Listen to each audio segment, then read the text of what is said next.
Welcome. Today we will be diving into a website called Superbad. This website, similar to the Jodi websites, is also an alleged internet art website. Superbad was created by Ben Benjamin in 1997. Superbad wasn't really considered art until much later after its Intel release, which up until then was just considered a weird website, even by the creator himself. Now, into the video. I will be exploring the website for first chunk of the video, then I will discuss theories afterwards.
First of all, I'd like to dive into this Vivian lore. Here's what we know.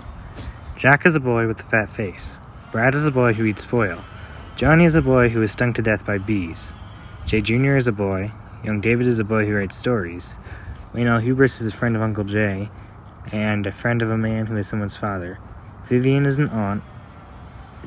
Uncle Jay and Aunt Vivian are most likely either married or siblings, and Uncle Jay is possibly the father of Jay Jr.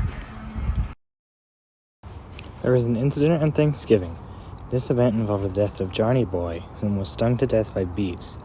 There was also an instance sometime where Jay Jr. got money from family members in order to, quote-unquote, make sure he was getting enough food from the meat group.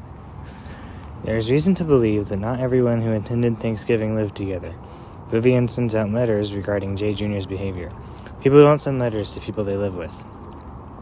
However, Uncle Jay also sends a letter to kids regarding the death of Johnny Boy. He refers to himself as your Aunt Viv and I, which implies that they are married and have kids.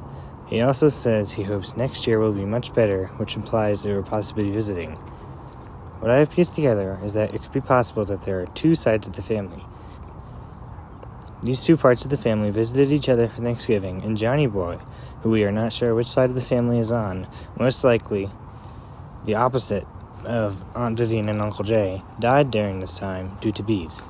However, it could also be possible these are all members of one family who just don't all live together anymore. Perhaps Uncle Jay and Aunt Vivian are not married, but rather brother and sister. But then, who are the parents of Johnny Boy and Jack? Or, possibly, they all do live together and are members of the same family. But that doesn't make sense, because who would send letters to people you live with? It is likely, no matter the scenario, that Aunt Vivian is either the aunt or mother of Jay Jr., and possibly Jack as well. We know that no matter the relation of all these family members, that there is a mother and father who are not Jay Jr. or Aunt Vivian. We know this from Wayne L. Hubris' letter. In his letter, whoever he is talking to, he refers to Uncle Jay, Aunt Vivian, your father, and your mother, all as separate people. This means that there must be a mother and father who are not in Vivian and Uncle Jay. This does not exclude them as the parents of somebody, however. We also know that Wayne L. Hubris is only a friend of Uncle Jay and the father in his letter, not related to them, because he also says, your family's trip to Tahoe, at the end of the letter. Uncle Jay is probably the father of Jay Jr., hence the Jr.